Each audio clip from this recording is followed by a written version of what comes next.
Amis de la liberté, de la démocratie et de la bonne gouvernance, salut à tous et bienvenue à ce nouveau rendez-vous de votre émission Le Grand Déballage. La sorcellerie en Afrique, ça vous parle? Eh bien, on en parle ce jour sur le plateau de l'émission Le Grand Déballage avec quelqu'un qui a décidé de se spécialiser dans le domaine. Il est enseignant à la retraite aujourd'hui.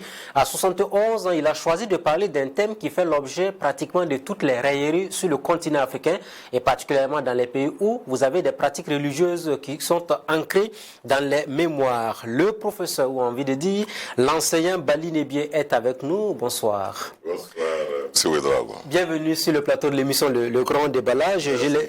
Avant d'aller dans le fond du sujet, comment va le septuagénaire 51 ans, quand on vous regarde, on ne vous donne pas cet âge-là. Écoutez, ce n'est qu'une impression, comme vous l'avez dit, n'est-ce pas, c'est une apparence. Bon, je tiens quand même toujours bon. Et c'est quoi le secret? Parce que quand on voit des jeunes de 20 ans, 30 ans aujourd'hui totalement fatigués, finis par le poids de l'âge, et vous, à 71 ans, vous êtes toujours sur pied et vous tenez la route. Non, c'est l'hygiène de vie et surtout... il faut être positif et très positif dans la vie. C'est tout. Surtout l'hygiène de vie, ce que vous mangez. Je voudrais vous dire une chose. Moi, ça fait depuis plus de 40 ans, je ne bois pas d'alcool. Voilà. Et ça, c'est extrêmement important. Je ne bois pas, je ne fume pas.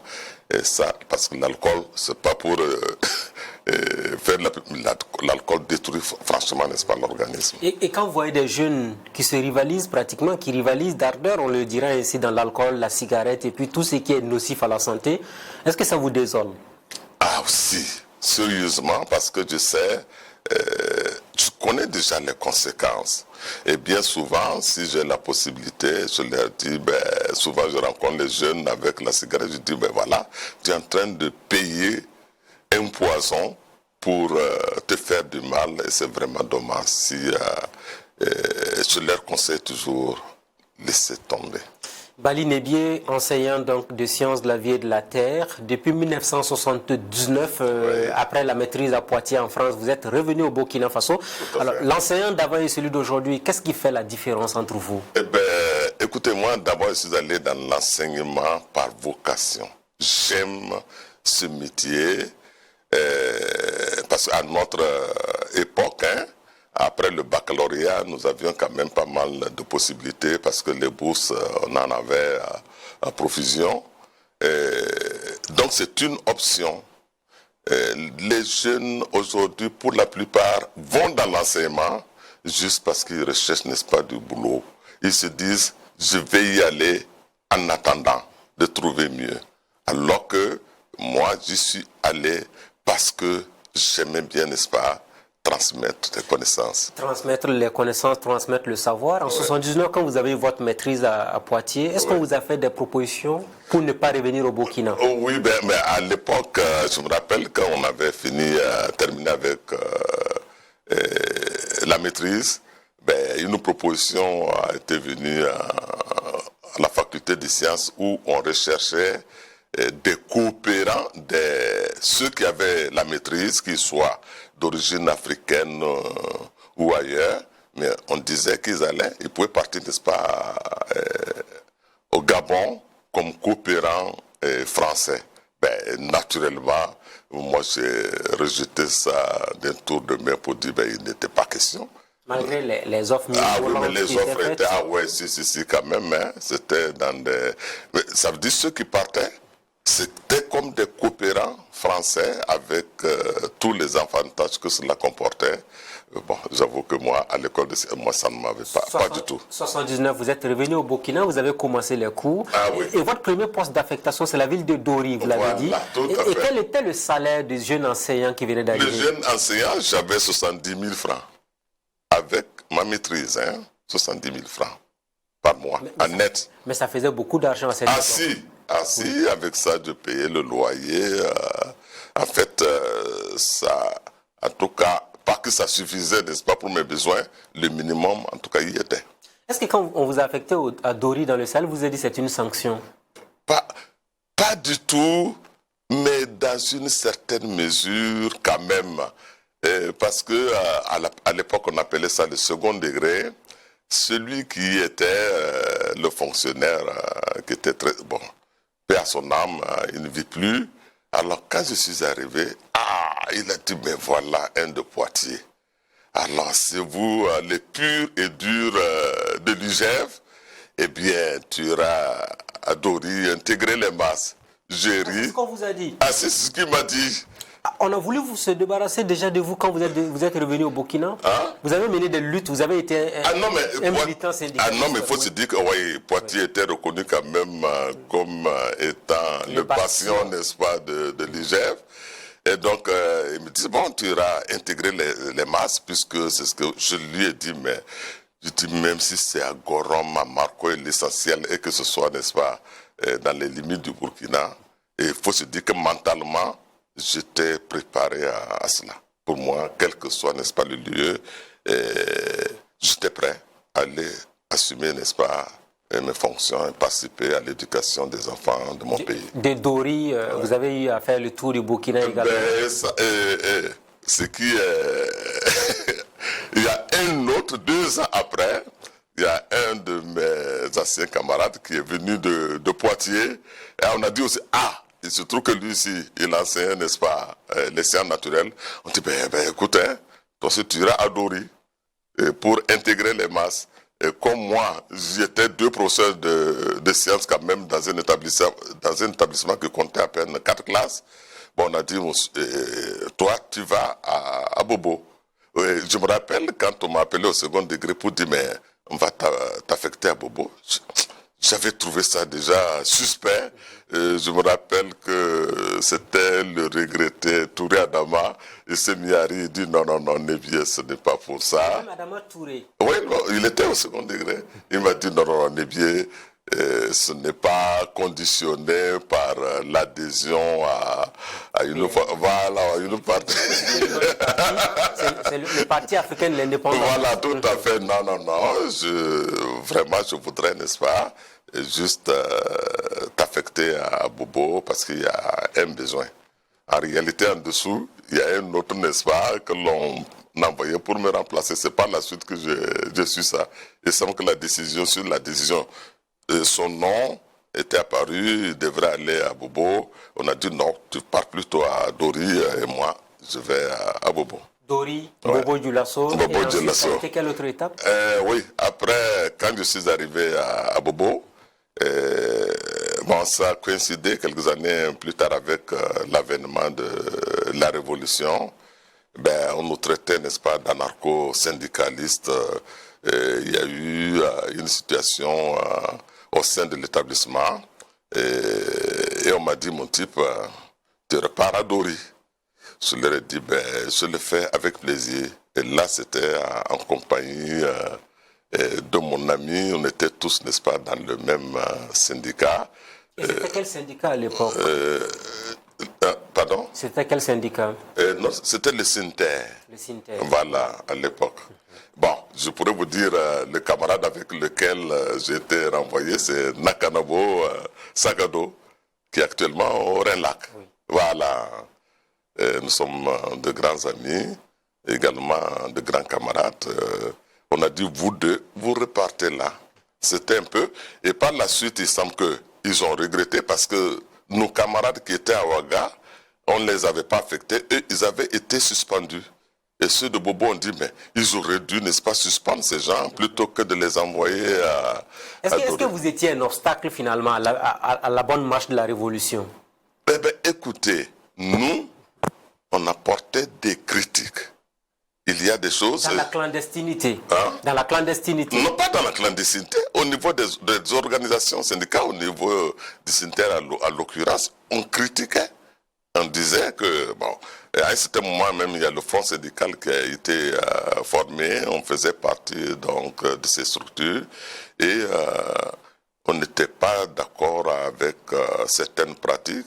Et je me rappelle, en son temps, au lycée, il y avait des professeurs qui n'étaient pas tout à fait corrects dans leur activité professionnelle. Ils se sont engouffrés, n'est-ce pas, dans les CDR, dans les structures CDR. Pour eux, il fallait nous traquer parce qu'on les dérangeait. Et je me rappelle, une fois, on est revenu, c'était un week-end. Le lundi, on voit sur le tableau, c'était écrit les professeurs révolutionnaires, les professeurs réactionnaires et les professeurs, n'est-ce pas, que l'on pourrait éventuellement récupérer toujours. Et ils avaient dressé, n'est-ce pas, des listes. C'était peut-être les équilibristes, non? Hein? Les équilibristes. Oui, bon. Ni à gauche, ni à droite. Tout à fait, tout à fait, voilà. Bon, Est-ce que cela a un peu altéré votre engagement en tant que syndicaliste? Pas du tout, oui. Pas du tout. La preuve, quand on s'est retrouvé, n'est-ce pas, à Dori, c'était nous, les animateurs encore de la centrale syndicale CSB en son temps. Bien au contraire. Oui, mais est-ce que vous êtes nostalgique de cette période révolutionnaire sous Thomas Sankara parce que vous avez été vous aussi victime de cette révolution?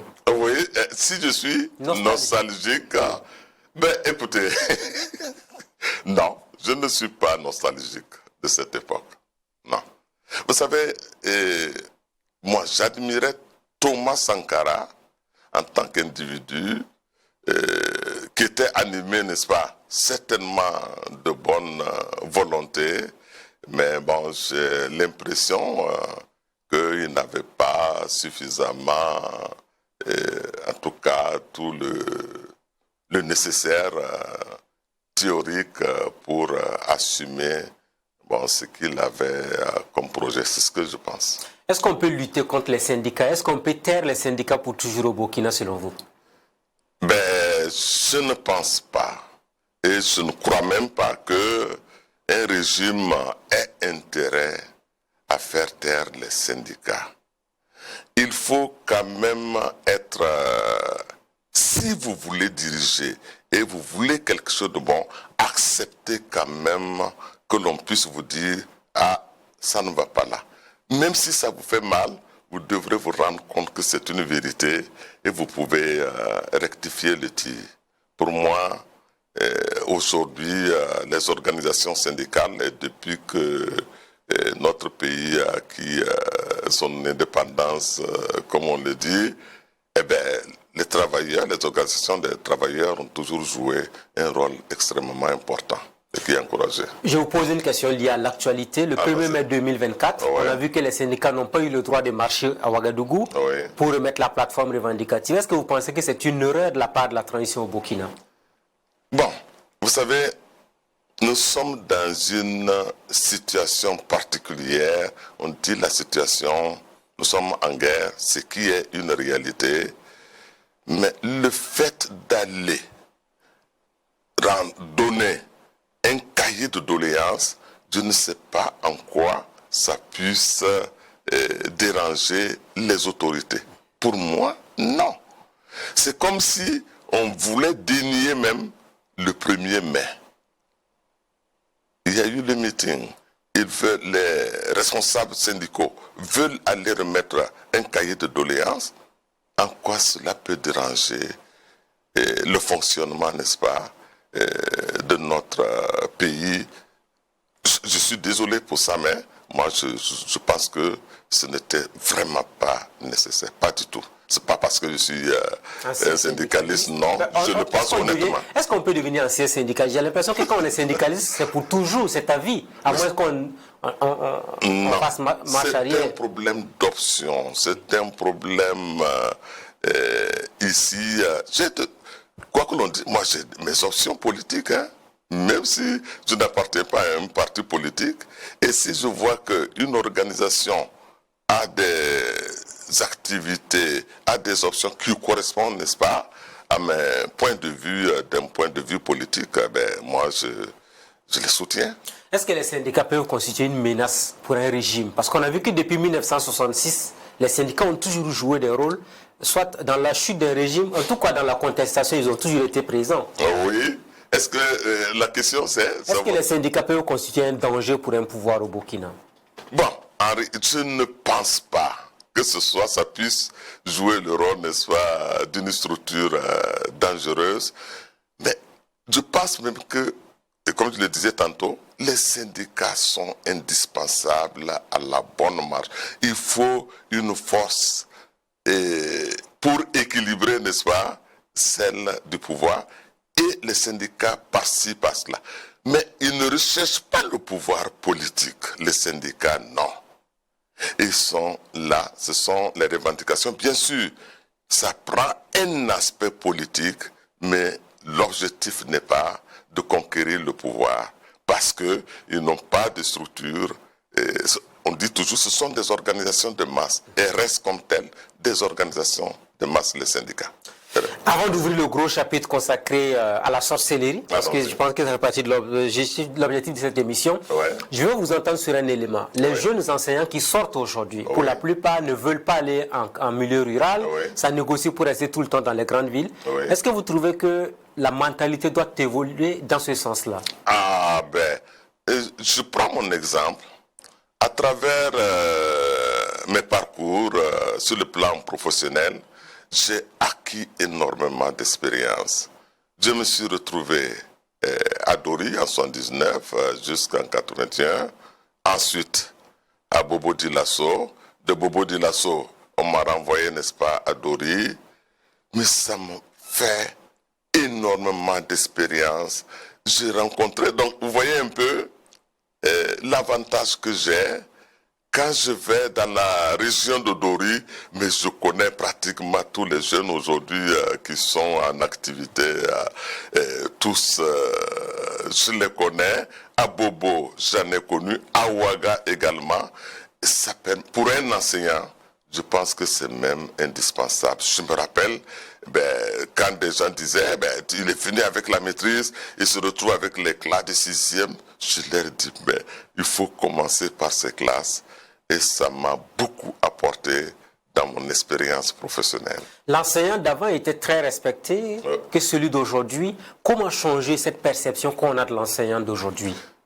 Vous savez, il y a un système, il faut carrément revoir le système éducatif dès la base, parce que ce sont ces enfants qui deviennent, n'est-ce pas, des décideurs.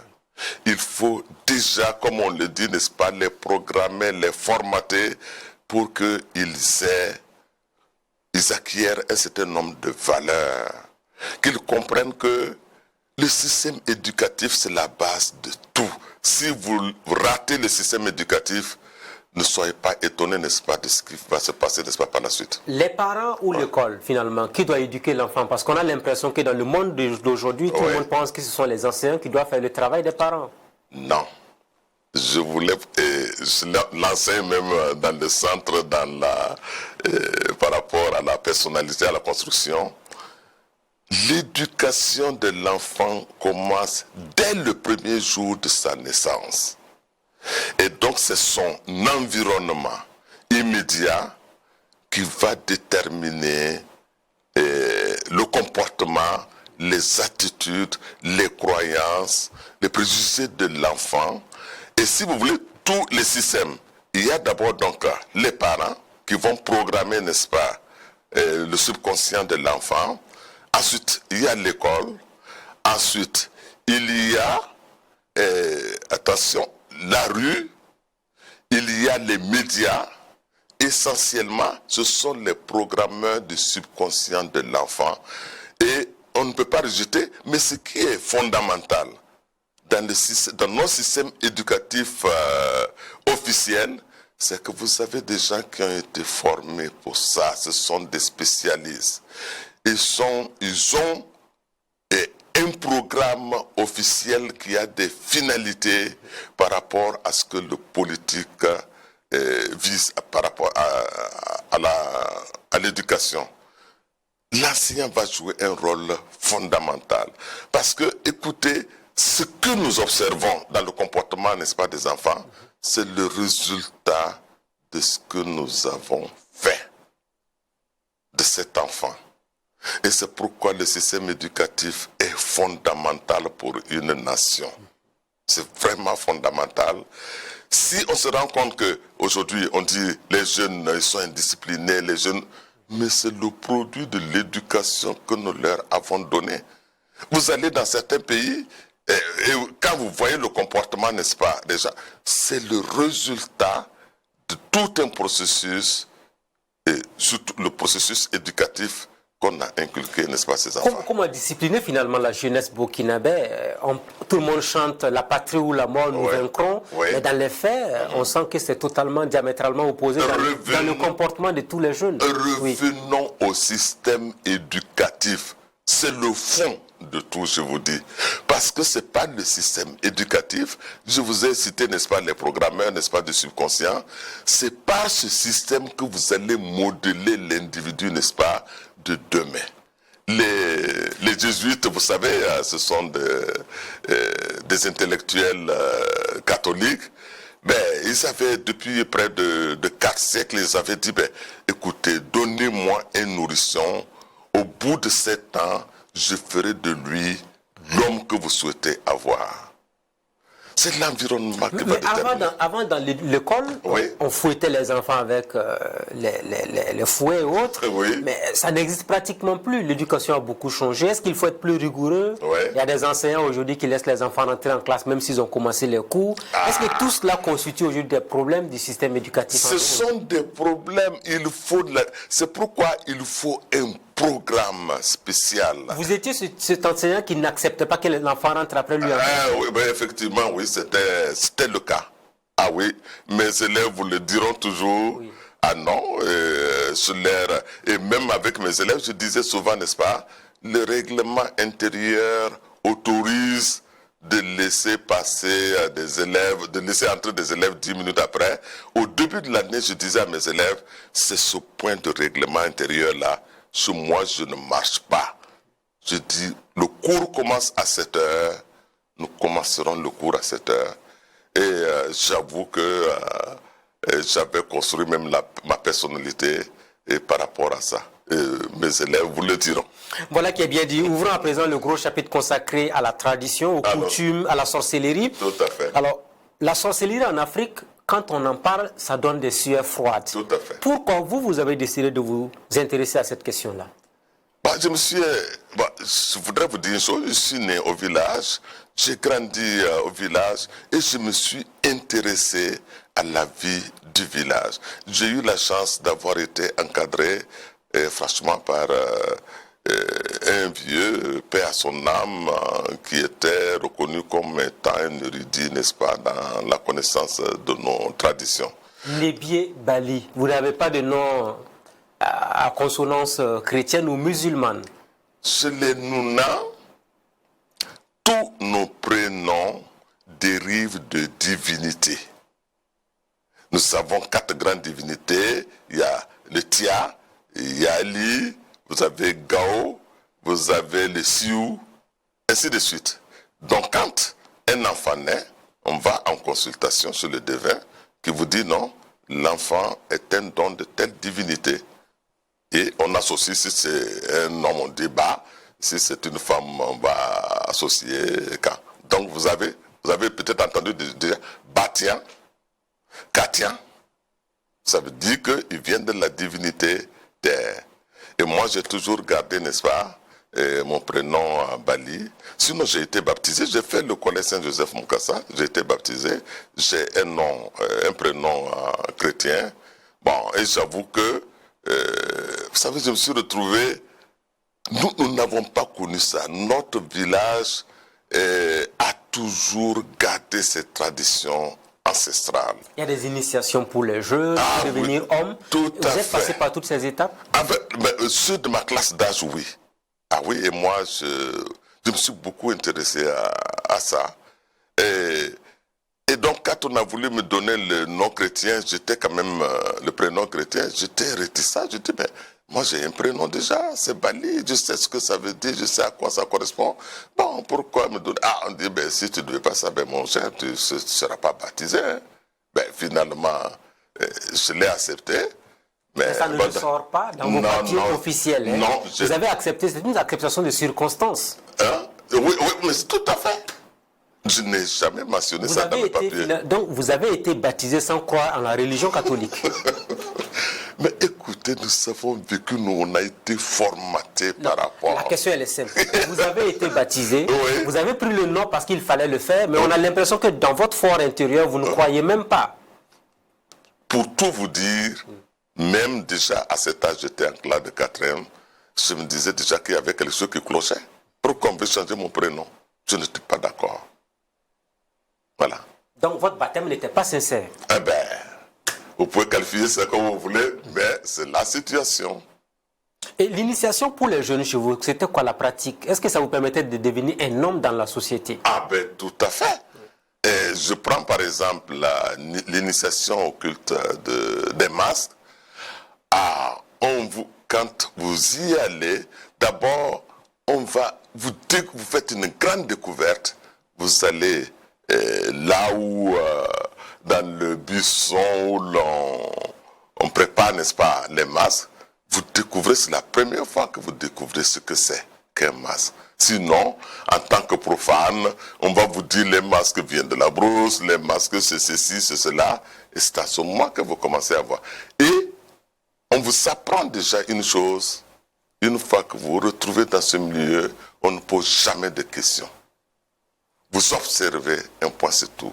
Je me rappelle, on nous disait, écoute, si tu vois passer un oiseau et tu dis, mais ça c'est quel oiseau ça? Ah, on dit, écoute là, on a dit, on ne pose pas de questions.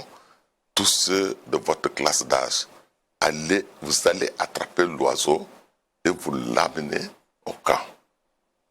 En fait, les structures étaient faites déjà pour vous dire, observez, mais jamais de questions. Et après l'initiation, vous devenez un homme. Est-ce qu'il y avait des interdits à ne pas transgresser?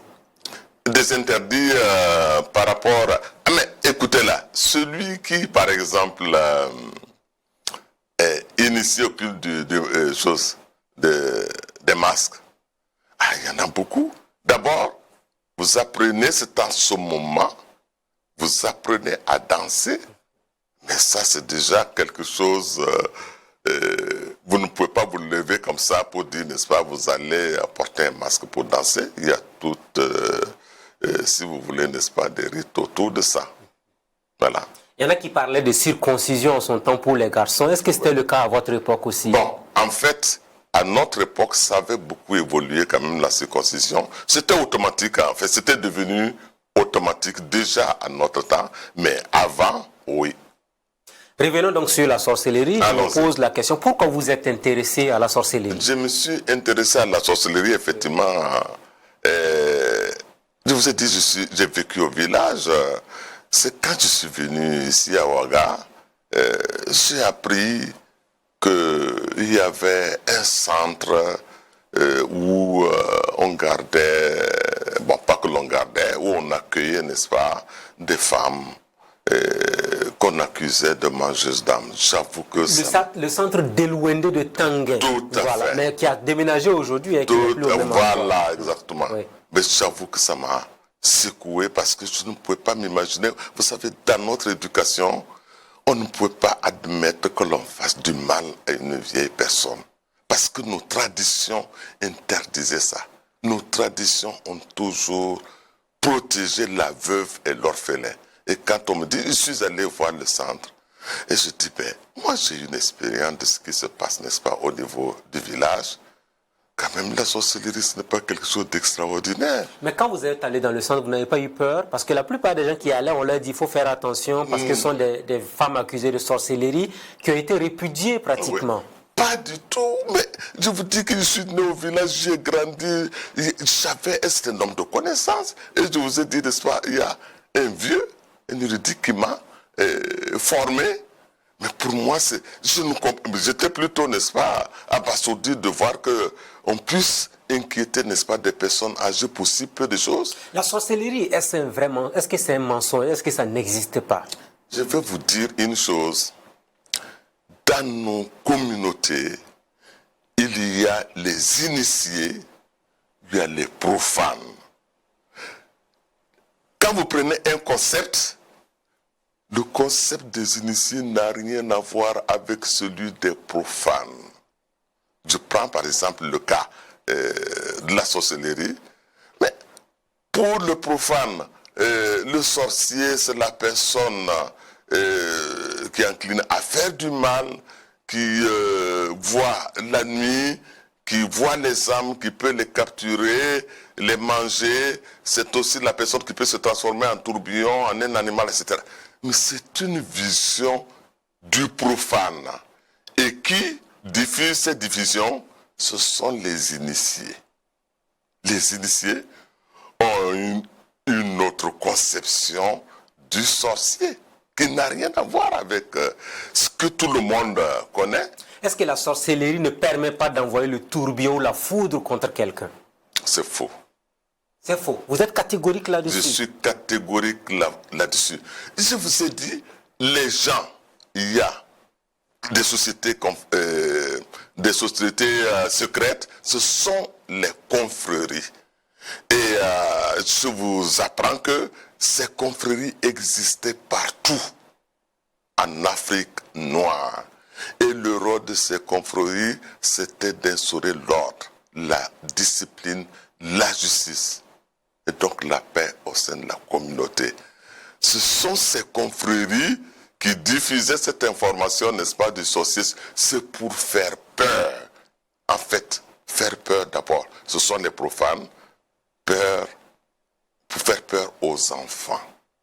La sorcellerie, les sorciers, ce sont des gens qui sont là, qui tirent les ficelles là, comme on dit, et ce sont ces gens qui sont à l'origine de cet ordre que nous vivons dans nos sociétés. Mais beaucoup de jeunes qui sont nés en ville, qui ont grandi, refusent d'aller au village parce qu'ils ont peur des sorciers justement au village. Est-ce que vous voulez rassurer tout le monde à partir de cette émission qu'il n'y a aucun sorcier dans un village qui peut tuer quelqu'un? Il n'y a pas de gens embusqués dans un village en train de tuer des gens, ça n'existe nulle part. Mais il y en a qui sont partis, de retour ils ont fait des accidents mortels, il y en a qui ont eu des problèmes, entre autres. Écoutez là, il faut que les gens présentent des statistiques. Allez au village, de retour, n'est-ce pas, vous êtes victime d'un accident. Pourquoi vous pensez automatiquement que ce sont des sorciers qui sont à l'origine? Allez dans les autres pays, vous allez voir, n'est-ce pas, si ça se passe, oui ou non. Allez en Europe, en Amérique. Combien de gens, n'est-ce pas, sont victimes, n'est-ce pas, d'accidents? Ce ne sont pas des faits de sorciers. Je vous dis que ce que l'on vous présente, ce que l'on présente aux profanes, n'a rien à voir avec la réalité. La sorcellerie, par rapport, n'est-ce pas, aux confréries, c'est un système de régulation de la vie de la communauté.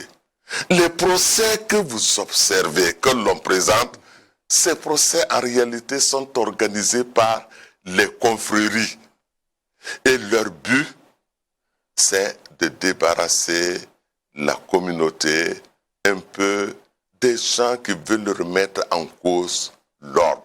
Ce sont les faiteurs de troubles. Est-ce qu'il y a une grosse différence entre la chefferie et le pouvoir mystique? Je vais vous dire une chose.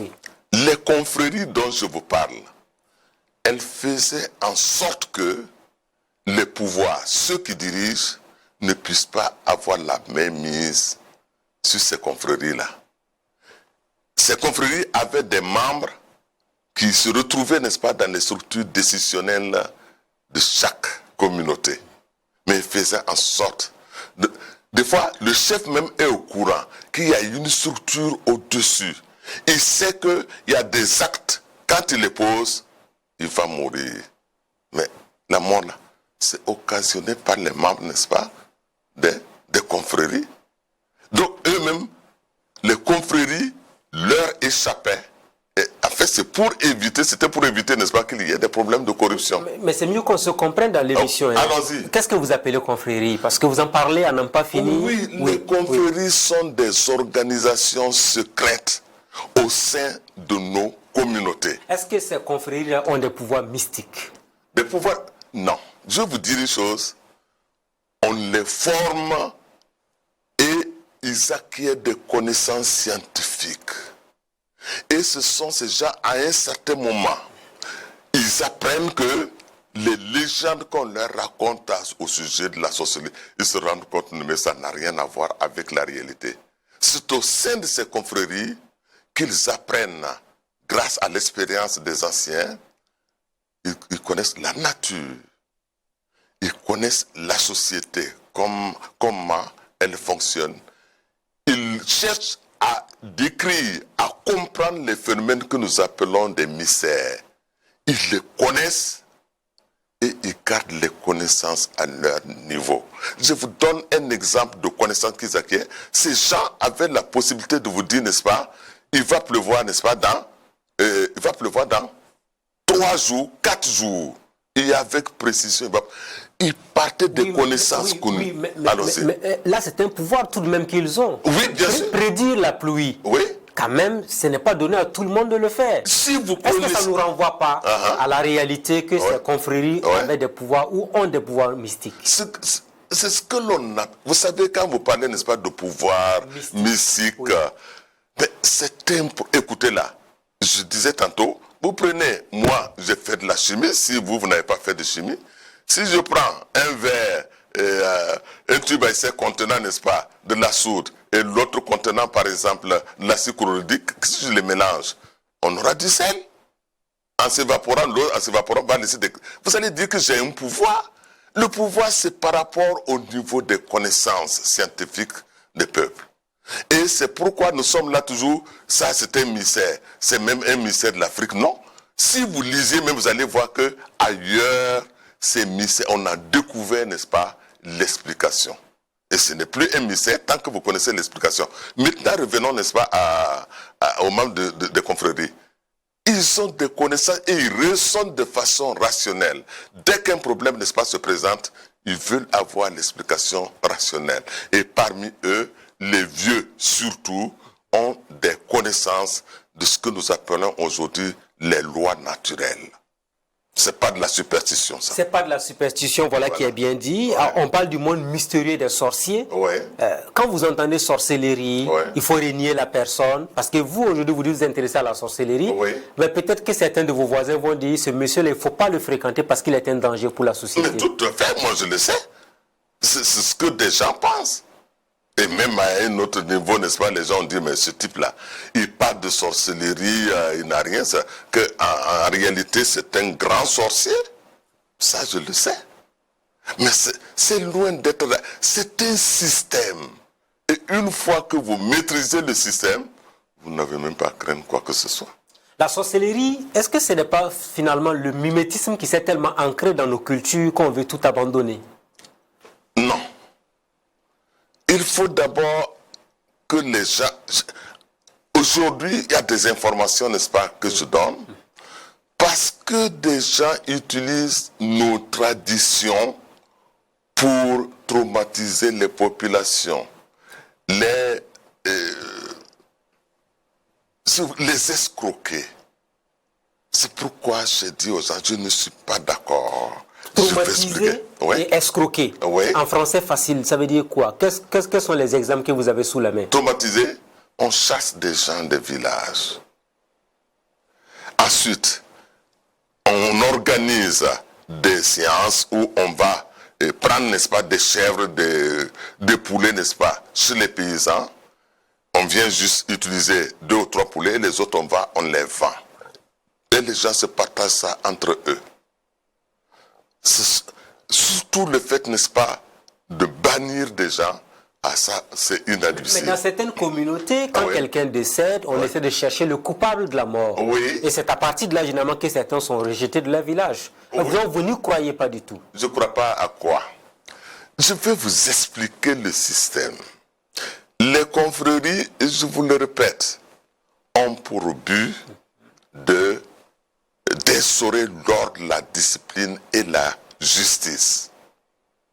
Mais on est confronté, il y a des gens, par exemple, qui veulent toujours, n'est-ce pas, défier, si vous voulez, n'est-ce pas, les confréries, qui vont contre les règles qui régissent la vie de la société. Ce sont des fauteurs de troubles, si vous voulez. Le rôle des confréries, c'est de mettre ces gens-là au pas. Et comment on le fait? Les procès en sorcellerie, dites-vous que ces procès visent à débarrasser la communauté de ces fauteurs de troubles. Ils n'ont jamais tué personne. Jamais, je puis vous l'affirmer. Mais il faut, et chez nous c'est clair, chez les Nouna, on va vous bannir pour 3 ans. Vous partez, si c'est un homme, vous partez, n'est-ce pas, sur vos oncles maternels. Au bout de 3 ans, c'est le village même qui s'organise pour aller vous ramener. Et quand la personne vient, elle se range. Le but, c'est instaurer l'ordre. Si vous êtes compté par... Est-ce qu'on peut instaurer l'ordre dans le faux? Imaginez quelqu'un meurt, on dit c'est telle personne qui est à l'origine de la mort. Ouais. Et on bannit la personne du village, elle revient. Ouais. Est-ce que c'est l'appel l'innocenté? Voilà, c'est ça l'aspect logique, illogique du moins, auquel les gens devraient penser. Je me rappelle, moi j'avais posé la question à un vieux, je dis mais on a accusé cet homme d'avoir tué, n'est-ce pas, près de 4 enfants, des enfants. Je dis la personne, comme sanction, la personne va. On l'écarte, n'est-ce pas, elle rejoint, n'est-ce pas, elle revient. Je demande au vieux, mais est-ce que vous pensez que c'est proportionnel par rapport, n'est-ce pas, à la faute commise? Non, le vieux, je me rappelle à son temps, j'étais encore à l'école, il m'a dit non, que quand il viendra, il ne va plus jamais refaire ça. En réalité, c'est juste pour dire que les gens le savent, et surtout les membres, n'est-ce pas, de la conférence, savent que la personne-là n'a jamais tué personne. Hein? Elle n'a jamais tué personne. Et ceux qui disent que c'est la sorcellerie qui permet à certaines personnes de se transformer en chacal, en lion, pour agresser des gens, est-ce que vous y croyez à tout ça? C'est faux. Personne ne s'est jamais transformé en un animal. Ah oui. Il y a des séances au cours desquelles il y a un montage qui est fait et le mythe se maintient parce qu'on fait en sorte qu'il y ait des gens qui les aperçoivent. C'est extrêmement important pour maintenir, n'est-ce pas, mais comment ce mystère-là se crée si ce n'est pas de la sorcellerie? Et quel mystère? Vous parlez de quoi? Les animaux qu'on fait apparaître en ville. Il y a des cérémonies même de certains traditionnalistes, les dozos. On voit souvent des animaux qu'ils arrivent à capturer, entre autres. Ce n'est pas courant pour le commun des mortels de voir ça. Des animaux très dangereux qu'on peut faire venir au milieu de la foule lors d'une démonstration de puissance.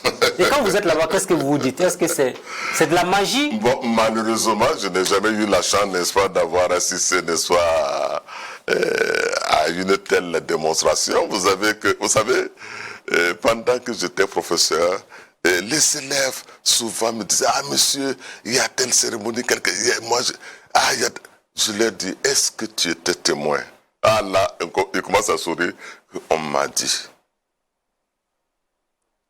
On m'a dit. C'est toujours ça. À tel point que les gens confondent la légende et l'histoire réelle.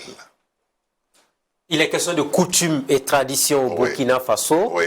Il y en a qui vous disent tout ce qui est coutume, égorger un poulet sur l'autel, sacrifier un cabri, ce sont des choses liées à la sorcellerie, c'est diabolique. Quelle est votre opinion là-dessus?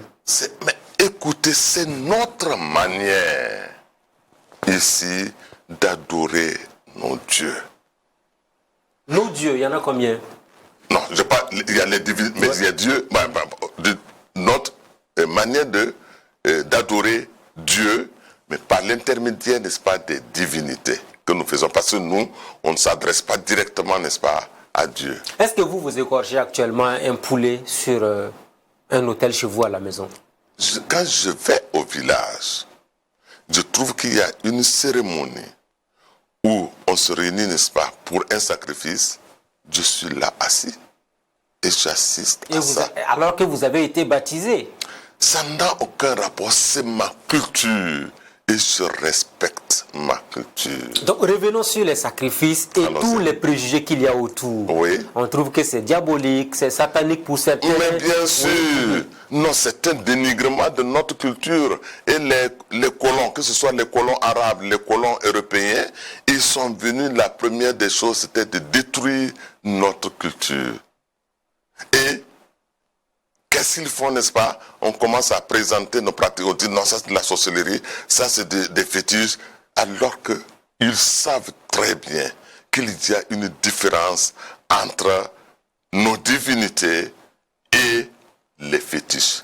Il n'y a pas d'amalgame possible. Dites-le parce que les gens vont le comprendre. C'est quoi la différence justement entre les divinités et les fétiches? Vous prenez les divinités, elles ont un caractère communautaire. Vous allez sur place, mais une divinité ne se déplace pas. Hein. Quand vous prenez le fétiche a un caractère personnel ou familial. Et pour acquérir un fétiche, vous allez toujours payer.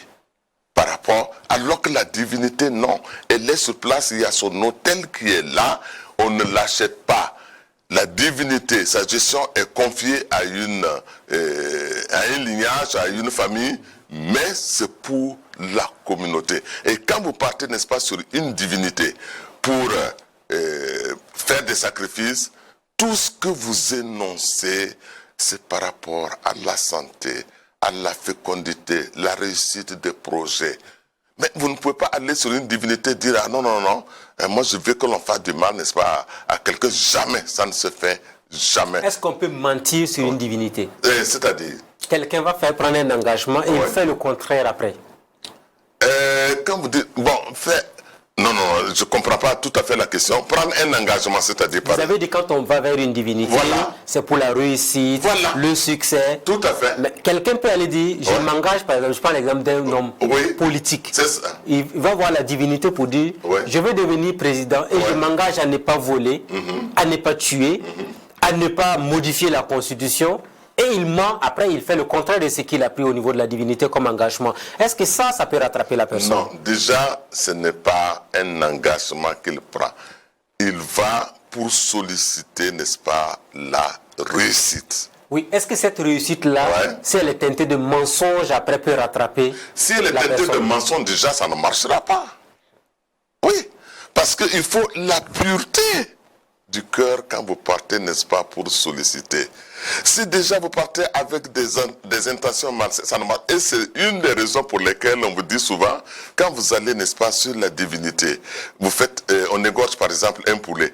Le poulet ne tombera pas, comme on le dit. Et celui qui égorge le poulet vous dit, ah, il y a un problème à votre niveau. Et là, il vous faut vous confesser, sinon votre poulet, on va vous dire, le poulet ne tombe pas. Enfin, je reviens, n'est-ce pas, à cette histoire des fétiches.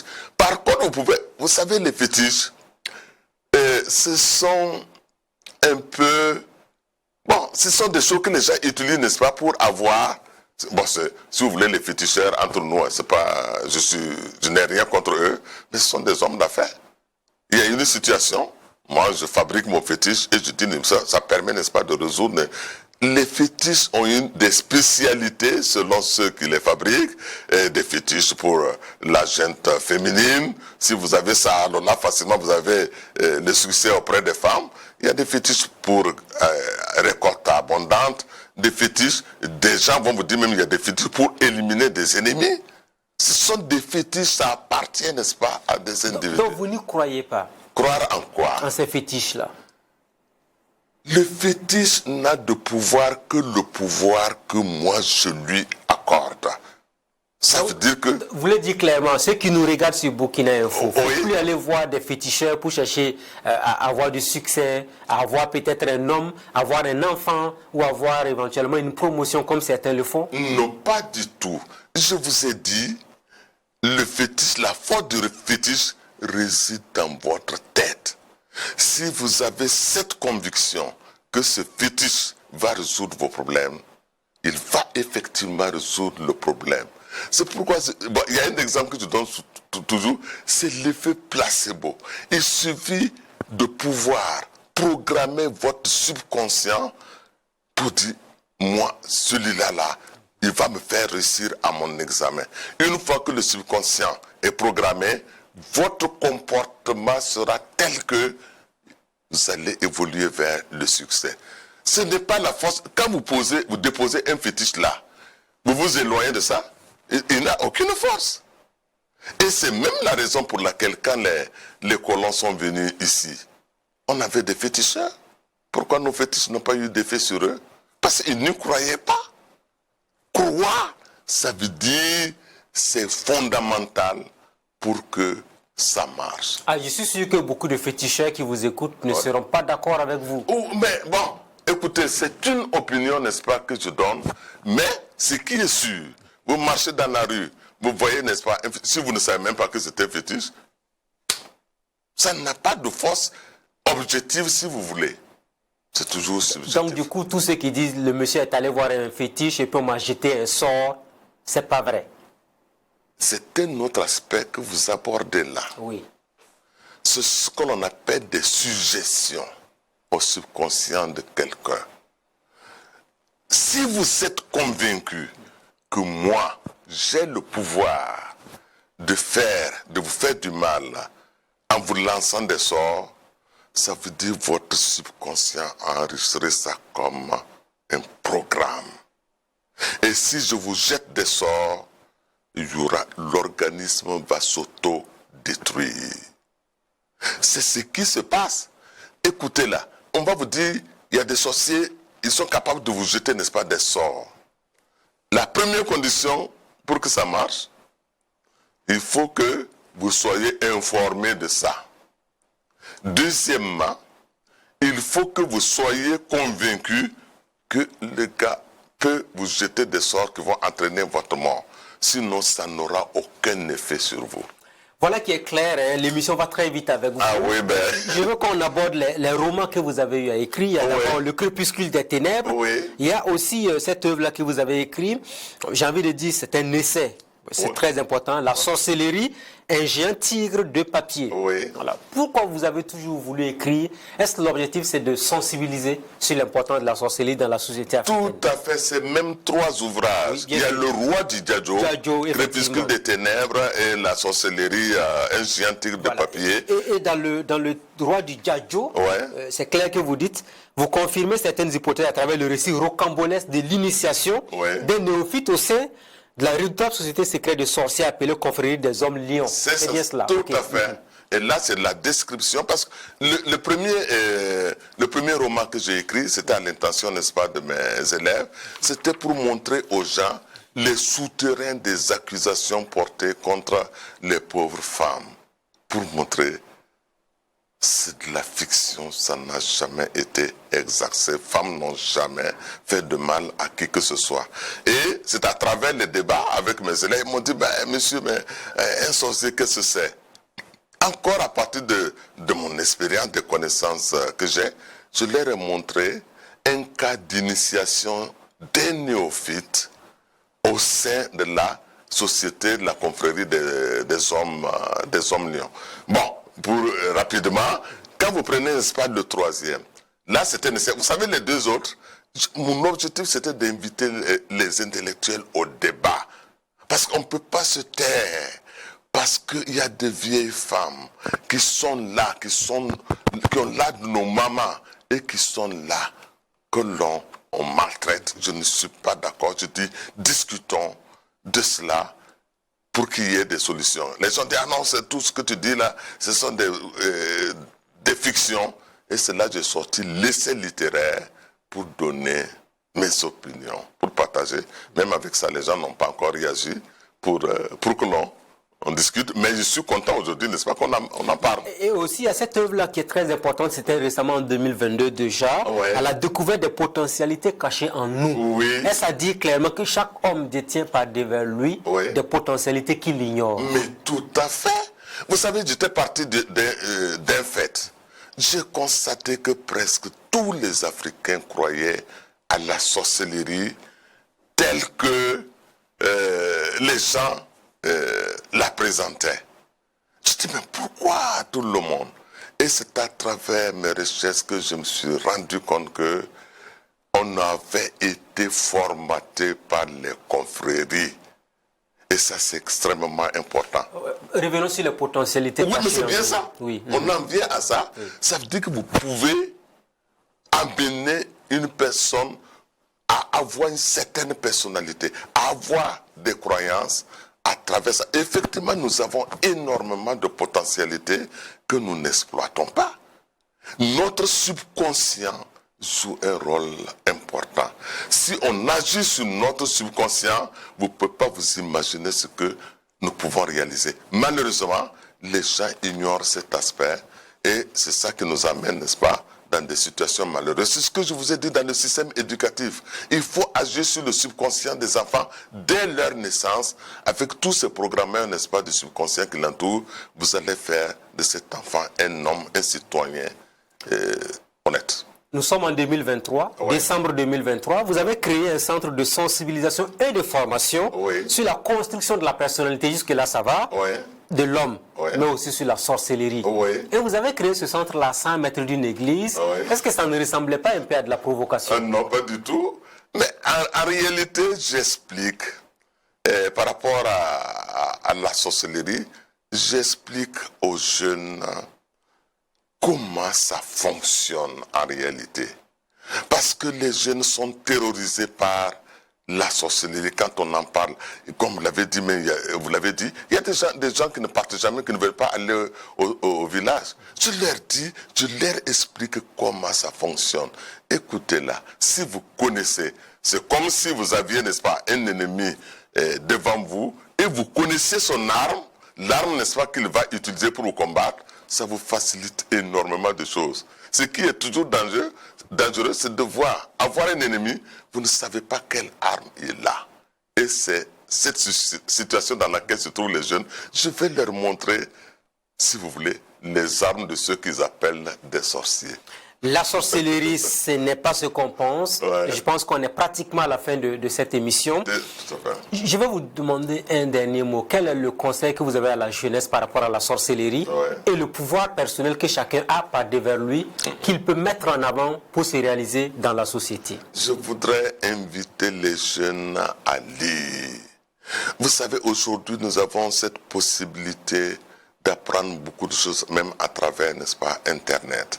Il y a des choses, quand je prends le cas par exemple de la construction de la personnalité, dites-vous que j'ai appris ça, n'est-ce pas, à travers des cours vidéo, n'est-ce pas, sur le net. J'invite les jeunes à le faire. Sinon, nous restons dans l'ignorance. Il y a beaucoup de choses que nous pouvons réaliser, surtout quand j'ai compris cette histoire de construction de la personnalité. Il faut ça. Si vous comprenez ça, vous allez vaincre de nombreuses difficultés, de nombreux obstacles auxquels, n'est-ce pas, vous êtes confrontés.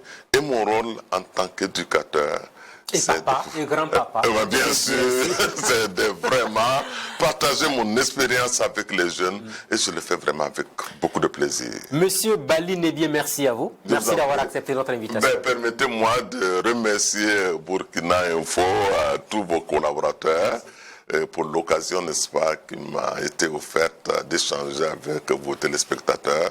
C'est vraiment un grand plaisir pour moi. Et voilà, merci. Merci beaucoup. Plaisir partagé, je le dirais. On a essayé de démystifier la sorcellerie dans cette émission. C'était très important de le faire parce que ça va faire évoluer les mentalités là-dessus sur le continent africain, tout comme les fétiches et tout ce qui a comme, entre guillemets, escroquerie autour de toutes ces pratiques-là. Chacun pourrait avoir ses convictions, mais à chacun d'aller vérifier et de lire pour comprendre. C'est ça aussi le plus important. Il a demandé à ce que les jeunes lisent et nous invitons tout le temps les jeunes à lire. Parce que dans le livre, on découvre énormément de choses qui sont cachées et je pense qu'il faut qu'on arrive à transcender un peu ces préjugés qui ne nous servent pas à grand-chose.